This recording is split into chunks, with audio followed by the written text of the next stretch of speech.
Welcome to the Mobilized podcast. We equip Christ followers to boldly and courageously live mobilized in their faith, purpose, and life. Let's join James and Nichole. Well, welcome to episode 41. We're so excited. I'm James. Nichole's here with me. Hello, hello. And we have got another exciting topic to share with you. Yes, we do. Just are off the heels of the MobilizHer Conference, the one-night event in Albuquerque, New Mexico. Woo, woo. So exciting. Yeah. And we're going to talk a little bit about that and why that one was so significant. Yeah. Maybe you hear us talking about from time to time if you've been listening, or maybe this is your first episode that you've chimed into. This is the Mobilized podcast, and you hear us say things like Mobilized and MobilizHer, and you might be wondering, what are all these things? Are they different ministries? Are they different people? Is that your persona? Maybe that's Nichole's alter ego. She's MobilizHer. She is fierce. She is no. What these actually are, just to catch you up, Mobilized is the name of our ministry. Yeah. That's the 501c3 religious nonprofit ministry that exists for the purpose of equipping Christ followers to live mobilized in their faith, purpose, and their life. And under that umbrella, we do lots of different things to resource Christ followers, to teach them to reach people for Christ. So there is the MobilizHer membership group, the Bible study group that Nichole has, and she writes studies for that. You've got members that participate, this exclusive group. There's discussion groups, there's video devotional tools, and lots they of get great 2 tools. Bible studies every single month. Every month. Yeah, we go through them together, we grow together, we learn together, we challenge each other. It's incredible. So that's MobilizHer. That's MobilizHer. bold. Yes. And so really kind of what we've done starting last year is rebranded the conferences that the ministry used to do. They used to be called She Leads. And we used to have conferences, and they were really cool experiences where Nichole would really help the attendees connect the dots, right? And that's what she loves doing, unpacking new gems of truth in Scripture as well as old, and unpacking them and explaining them in ways that are applicable to our daily lives that we might just brush over. And so really, obviously, COVID changed a little bit of the way we were doing conferences. That birthed the MobilizHer membership group. And now the conferences have taken a new form in the terms of one-night events. And so they're called the MobilizHer Conferences. And so we've been partnering with churches that were gracious enough to host these experiences, and we're traveling from city to city and really engaging in these, and they've been an incredible time since we've kind of kicked off the new branding, the new version of these conferences. And speaking of, we'd love to come to your city. We would. Nichole is passionate about it. Not only does she create fantastic resources, she's writing another book. She's written many books and studies. Again, through the MobilizHer, you can get 2 of her original content that she creates every single month.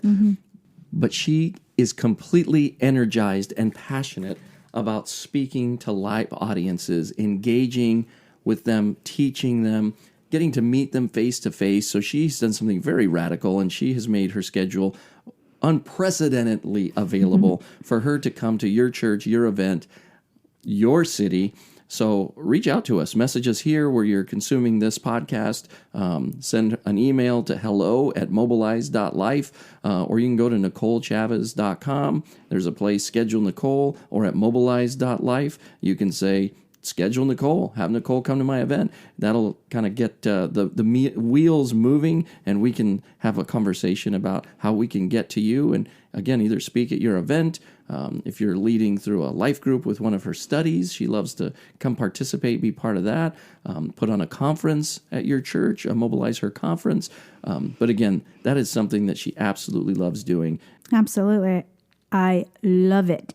And I'm so grateful that God has given us a ministry, actually to steward, to love on and also equip other Christ followers. So if you follow me on social media, I'll encourage you to unapologetically and boldly live your faith out loud. You know that. If you're one of the 30,000 plus that follow me anywhere on any of the socials, you know I'm constantly going to encourage you, sometimes push you a little bit of the prodding, but to unapologetically and boldly live your faith out loud. But off of social media, everything that we have built Mobilized to be is to equip. To equip. And that's what I love about the MobilizHer conferences is they're about equipping. It's getting deep with each and every one of those unapologetic, bold, out loud faith topics. It's about living your faith out loud in your purpose, in your life, in your faith. It's not being quiet or hiding or hidden in our churches or our homes, but out loud for the world to see, because the world needs that, but not just the world. That's what God left us here to do. That after Jesus died, he went back to heaven. He's like, now it's your turn. Now it's your turn. And I think we've dropped the ball. We've dropped the ball a lot. We like going to church. We like going and doing our thing and receiving, but it's the giving that we have a hard time with. It's the putting back into the world. And so that's what I love to do with our MobilizHer conferences. And James is very, very, very humble. He doesn't talk about it much, but he actually is the CEO of Mobilized, which we founded in See, this is why we need James here. We founded in 2017. Yes. We became an official 501c3, but actually started in our living room where I wrote my first blog. And I said, I feel like I need to do this. And so you created a website it took you a day, an entire day to do it, because we'd never done anything like that before, right? Yeah. And that's when we started, and it was originally called Fearless. And then God has just continually grown it. And last year we reached over 1.1 million 1.1 million in 1 year, just 1 year of our ministry. It's incredible what God does with your yes and obedience and consistency and being persistent and following what God's called you to do.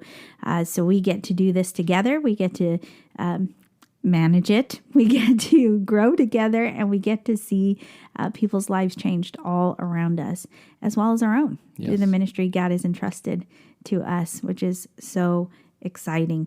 But back to MobilizHer. That was a long way around to say, what the heck is a MobilizHer, right?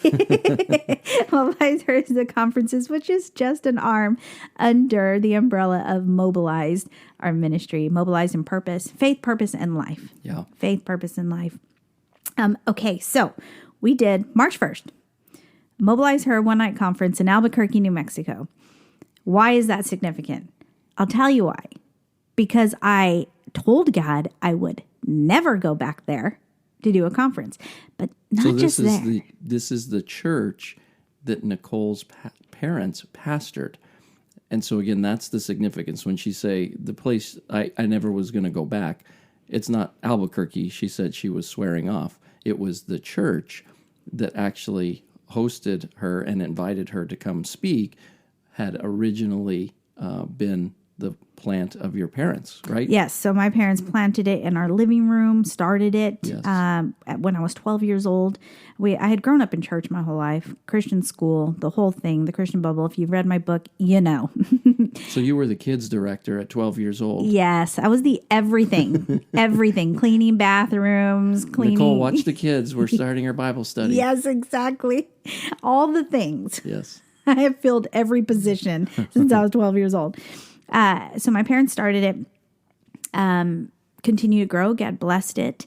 My dad was passionate because God had so changed his life, saved his soul, which he knew, but he had a very, very hard past in childhood, full of every kind of abuse, which he had blocked off in his life and in his heart and didn't allow God into. And because of that, there was an overflow, right? There's whatever you have, whatever's in your heart, there was an overflow from it. Yeah. And if you don't let God into your pain, into your hurt, to heal, restore, and renew, well, you can't help it. It's just, there's still going to be an overflow. So it's not an excuse, but it is an explanation as to why my brother and I dealt with abuse, physical abuse, emotional, mental abuse.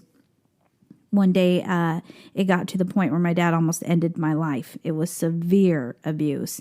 And every week I'd see my dad up there on stage, and he'd be preaching and he'd be doing his thing, and people would be respecting him and all the things. And I would sit there furious. I mean, just so angry with God, angry with my dad, just angry at the world, really, that I had to go through this in silence and keep it to myself. And so instead of, doing like most people say, well, why don't you call the police? Why don't you do this? My dad was also a police officer. He was bivocational, both a police officer and a pastor. And so I really felt trapped. I felt like there wasn't anywhere to go where I would be believed, which is another lie of the enemy. But I was ashamed. I was afraid. There's a lot of emotions that come with abuse, and it takes a while to build up some courage to talk about it and deal with it, especially when you're young, when you're a child. You really feel helpless and defenseless, and you don't know who to trust because the people you're supposed to trust, you can't. Yeah. So that leaves everybody else untrustworthy as well. And so I remember sitting in that very church that I just taught in on March 1st and saying, okay, I will never serve God. I'll never serve his people. I'll never serve his church. Never, because I can't trust God, and if I can't trust my dad and I can't trust God to stop my dad, then I can't trust anybody. And so I'd rather just walk away completely from everything, not from heaven, because I knew all about hell. That's right. I grew up in one of those churches, fire and brimstone. Yep. Taught more on hell than did anything else. So definitely didn't want to go to hell. Wanted my one-way ticket to heaven, but I also didn't want anything to do with him here on earth. And so I stuck to it all the way until we got, or actually not married, until you asked me to marry you. And I said, yes, as long as you promise to never work for a church. And this is usually wherever I'm speaking erupts in laughter, because it's hilarious now looking back. But then I was really trying to protect myself, protect my family, protect my future from God, from anything the church would bring. Because the only place I'd experienced hurt is in a church.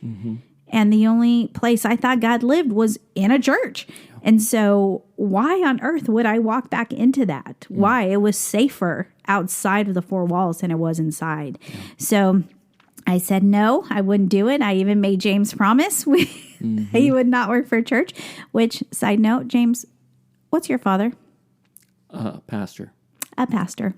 Yes. Would you believe that? The friend that introduced us, she said, I want you to come meet my friend. He's a pastor's son. I think you will have a lot in common. I said, no, thank you. And she's like, Nichole, you're being rude. I'm like, nope, not doing it. She's like, Nichole, he's right there. He's looking at us. I was like, I don't want to meet him. That's never going to happen. If he's already has anything with the word pastor in any of his title, including son, it's over. Out. Yeah. But we did meet. We did meet and married 4 years later.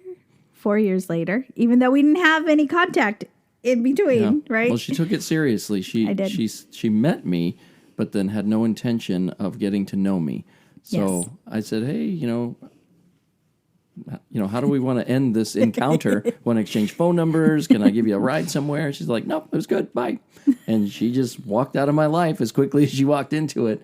And 4 years went by without us seeing each other again. Yes. And yeah, that was interesting. And all because she had that partition up in her mind and in her heart. Yeah. And so she was going to keep me at arm's distance. Yes. And God had other plans. We met 4 years later, and I said, that's it. We're getting married.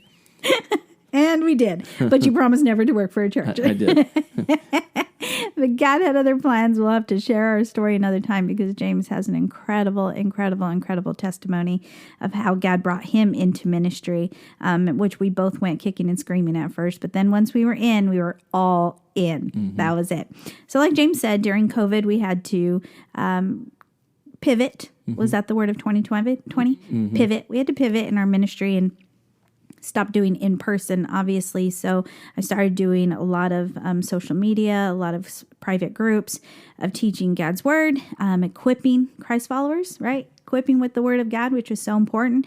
And then last year we decided, okay, it's time to pick it back up again. Here's what we're going to do. We're just going to ask other churches to host us, and we'll do, all we need is the facility and we'll do the rest. We'll do the music, teaching, all of the above.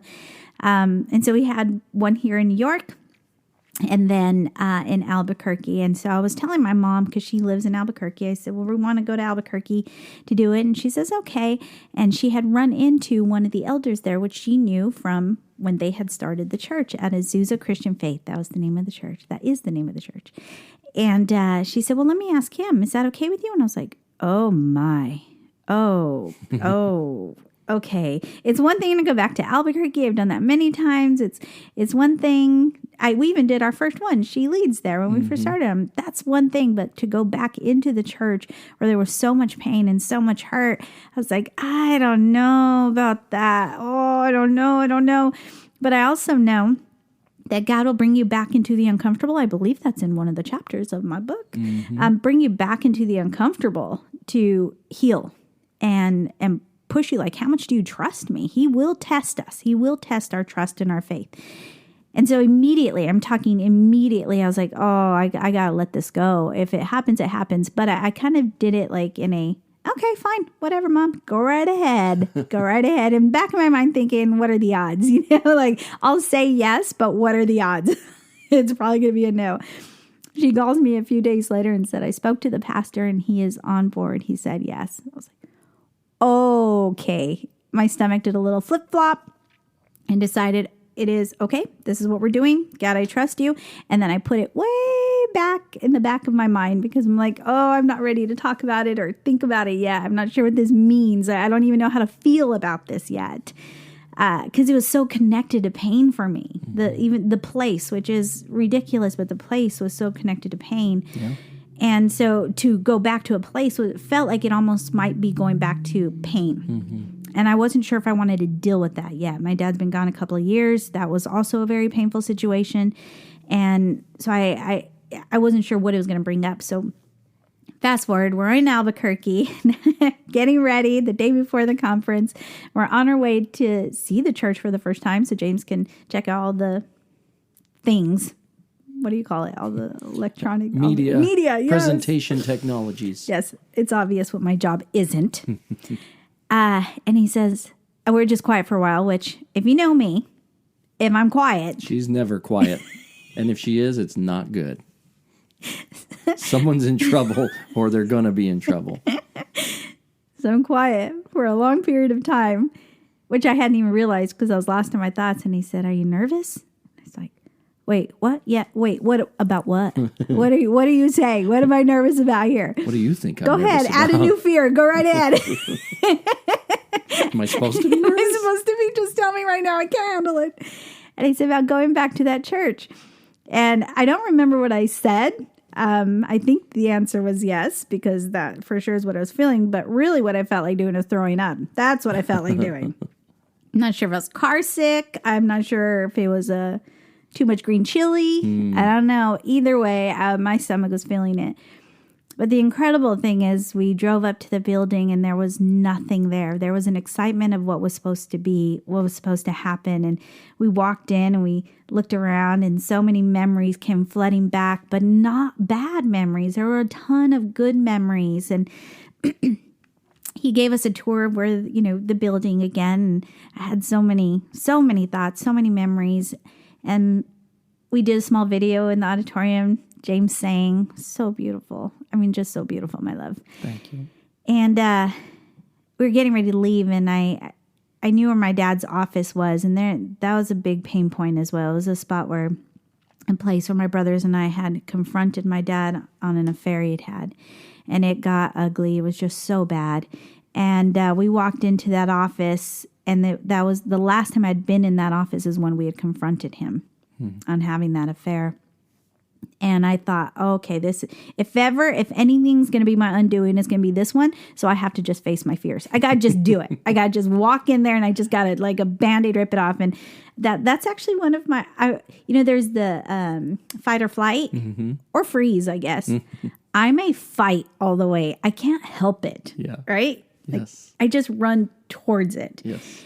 So I thought, nope, we're going to do this. I'm going to go in there. And so we went in, and the very first memory that came to me was a happy one. And I shared that memory and kind of kept the other one to myself, looked around, and it was a different place.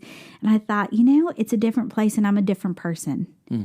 I'm not that girl. I'm not that person. I'm not that afraid girl. I'm not that angry girl. I'm not that abused girl. I'm not that hurt girl. I'm not that hiding girl. I'm not that person anymore. I can stand here and know that God has completely changed me. So we go through all that. Next day we get there. Friday night. Starts at 7:00. I'm super excited. But before we do, we go and get something to eat. And I almost couldn't eat. I was so nervous. Now, I don't get nervous anymore. I don't get nervous anymore. But I was so nervous about it. I kept thinking, what if a flood of emotion hits? What if like I cry through the whole thing? What if not bad, but like good, like relief, what if? And I was just so nervous about it. And so I remember I was walking to the front of the auditorium and I was putting my stuff down and I just prayed. I'm like, God, here's the thing. If I let it, it will be about me. And this is not about me. If I let it, I'll stand up there thinking about me the entire time. And this is not about me. So God, just calm everything, every thought, I surrender them to you. Like, here they are. They're all yours. And it's not about me. And I know what I'm here to do. It's the same thing that I go every other place to do. This is no different. This is a house of God started by imperfect people who did everything they could and were supposed to do. Didn't get everything right, but the work of God continues because it is not begun or stopped by man, right? By humans, right? It is all God's work anyway. And so got up there, nothing. It wasn't nothing as in no tears. Nothing negative. Yeah, I got up there and I'm like, good. I'm out. There was nothing. Drop I'm the good. mic. Thanks for coming. Nichole out. Yes. We had an incredible, incredible time. God just was there. He's always there. He is always there in your living room, in your bathroom, in your car, on your knees while you're standing, eyes open, eyes closed, in a church, doesn't matter. God is always there. But there's something about coming together, and there's something about when you come expecting. When you just are heavy and you haven't been able to release it anywhere else. You're just waiting for that time in the pews or in the chair. You're just waiting for that message. You're just waiting for God to show up in that particular place. And that's what I feel like God did that night. He just showed up and showed off in people's lives and hearts. And to be able to say this is the place where so much hurt has happened, but God has brought me back to complete that healing, and knowing that there were so many there that were hurting and were there saying, I'm open to be healed, was incredible. So at the end of the service, we had, I asked those who are ready to just give it to God to come forward, and we were able to pray for so many ladies and over so many ladies, and it was an incredible, incredible, incredible time. I can't even say that. I don't even know if there's adjectives or enough words or big enough. Big enough, right? No, they'll never seem big enough.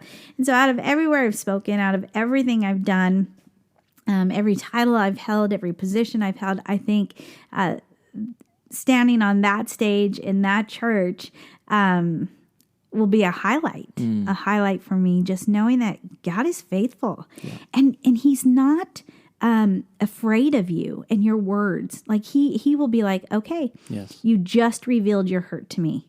You just revealed your hurt. So now I know how to heal, and bringing me full circle back to that exact stage where I used to watch my dad speak and he would pace, and I would just be so angry. It's like with every step he took, more anger would be in my heart. I'd just be like, oh, I can't even look at you right now.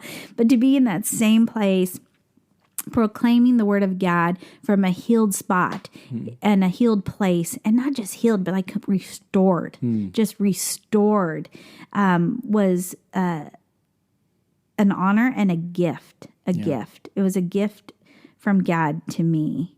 And that's what I got to experience, why it was so significant going back there. I feel like it needed to be done to move forward. I mean, we were talking about that. And I'm like, I don't even know how to put it into words.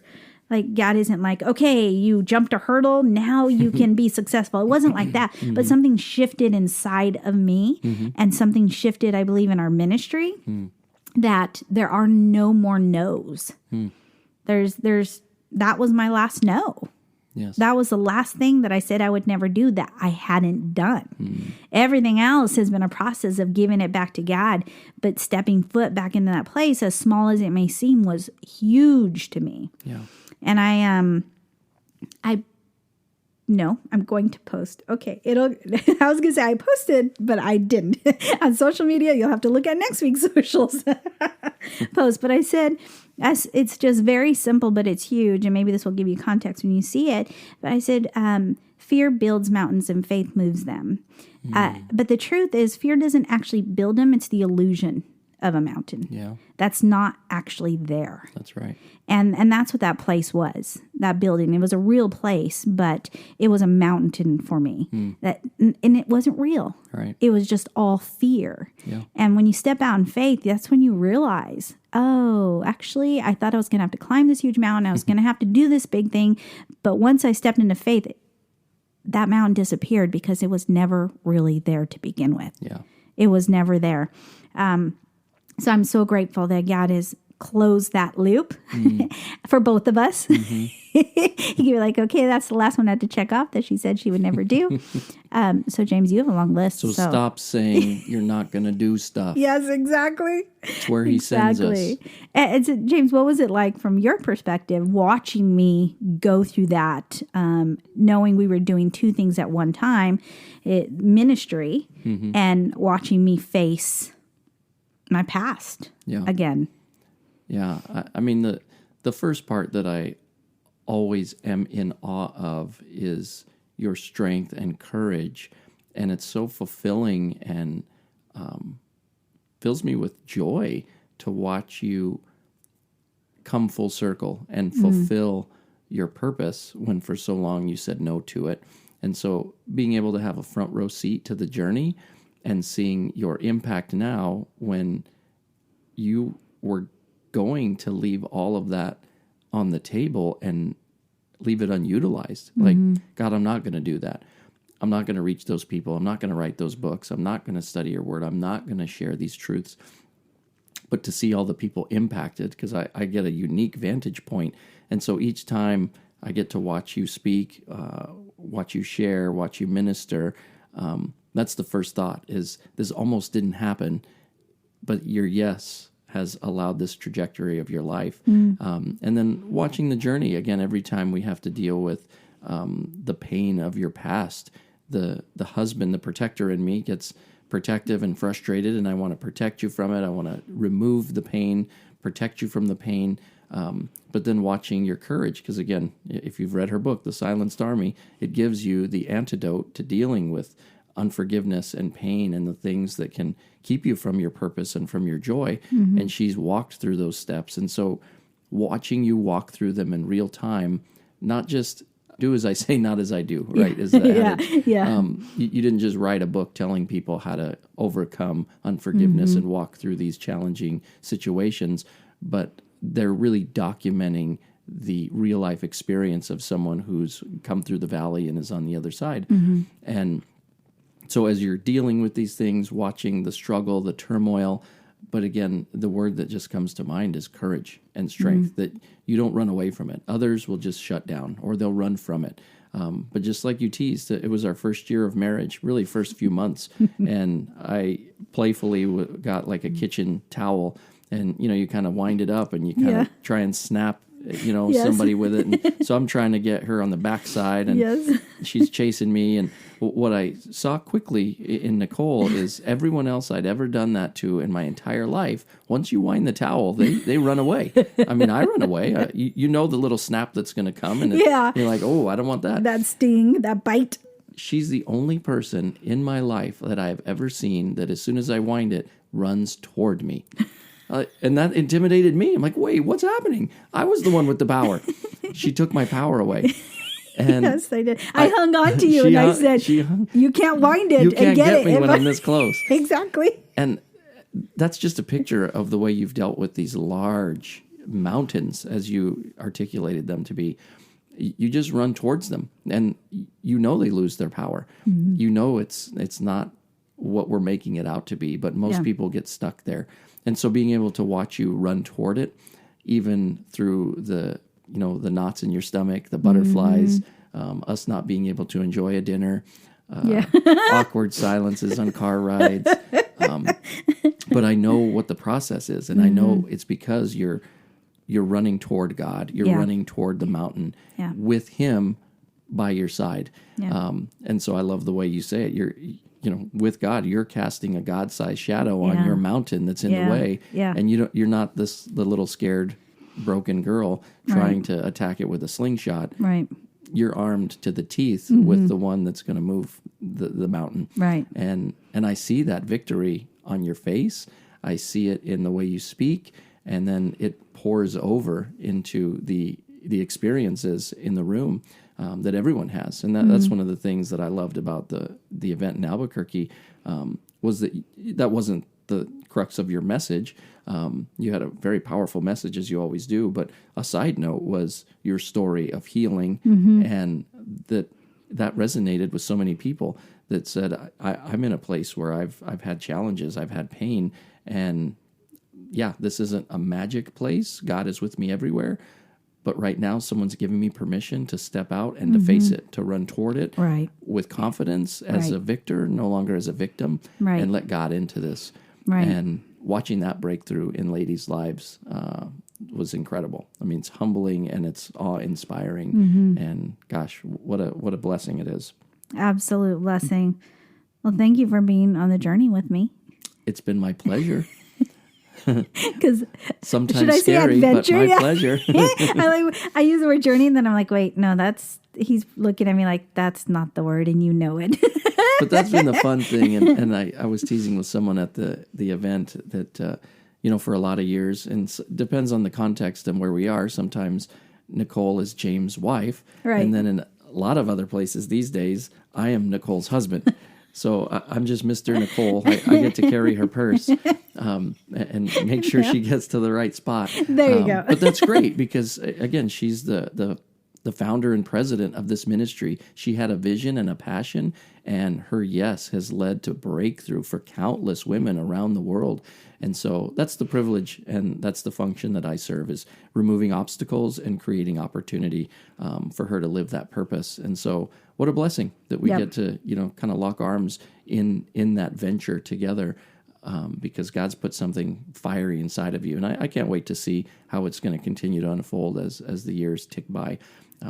So if you haven't seen Nichole at one of her live events or speaking at a church, find where she's going to be speaking or invite her to where you are, and you will be blessed by it. I guarantee it. Absolutely. And our next episode, James is going to share his story, his God story. So we dun, say dun, dun, dun, dun. We always call it our God story, because before God's in it, it's your story. It's just the way you're living in life, the decisions you've made.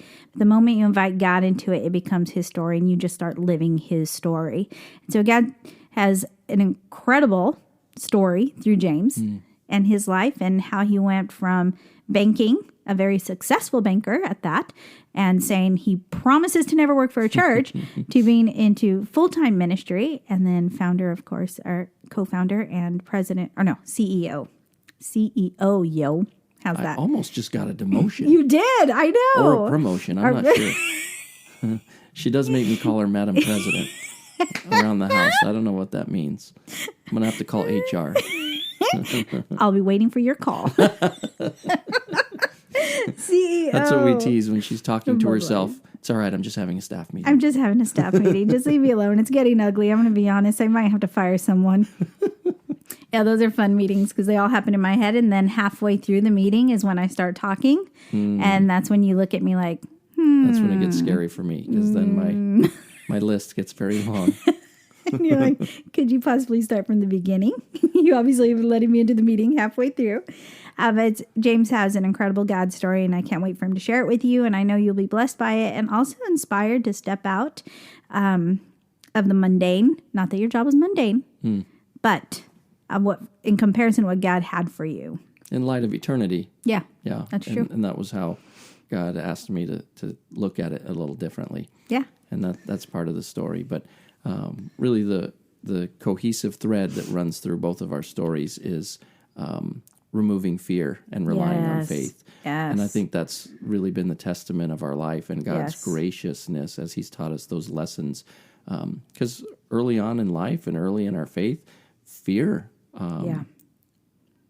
dictated more decisions than we would like to admit. Yeah. And you can look back in the rearview mirror and see the fear literally getting smaller and melting as your dependence and trust on God increases. So it's incredible. So, gosh, I hope that's been your story. And we'd love to hear some of those. So message us, connect with us, comment, like, share, subscribe. And thanks for tuning into this episode. And we'll catch you next time on the Mobilized podcast. We hope you were encouraged and challenged by today's podcast. Be sure to subscribe to the Mobilized YouTube page and follow us on social media at mobilized.life on Instagram and at Live Mobilized on Facebook. For more information and ways to connect, visit our website at mobilized.life.